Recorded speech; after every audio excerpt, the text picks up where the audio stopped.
So we started talking about that, and then Sue said, you guys, I don't know if you're more optimistic or more pessimistic. And Pat and I can correct me if I'm wrong, Pat and I both have come to this place, and the best way I can describe it is when I was 18 years old, I moved from Seattle to Washington, D.C., and I'm crossing the Rocky Mountains. Now, I'd never been away from home or anything. I'd never been in the East. I had no idea about anything.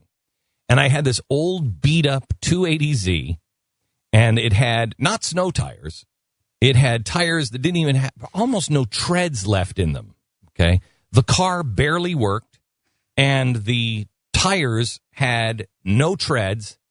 And then somehow or another, I hooked a U-Haul to the back of this thing. And I hauled the U-Haul with all my furniture, what furniture I had, across the Rocky Mountains in February. Not a good idea. So I remember the time when I got up to the top, and now you're starting to go down.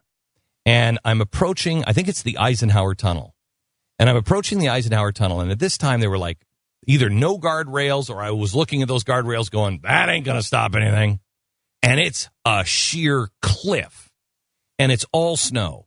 And the U-Haul is fishtailing. I'm from Seattle. We don't have snow like that. I have no idea what I'm doing. I should not be in the mountains. And the thing is fishtailing, and I know I can lose control of this car that fast. And so what I did is I opened up the car door, and seriously, and I think you would have done it too. You open up the car door. Has anybody done this before?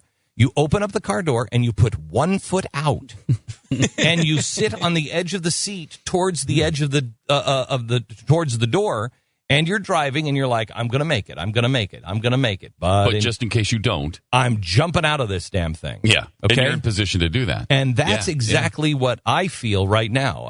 We're building a network. We're building all of these things. And I don't know how they're going to work. I really don't. But I have to continue to build them. And if we don't build them, we have no chance of survival. Now, the end of the story is my car went out into the hill and I died in a fire. Oh, no, wait, I made it. I made it. And so did the car, and so did the U-Haul. But I was at least prepared. And I think that's the way, at least I feel.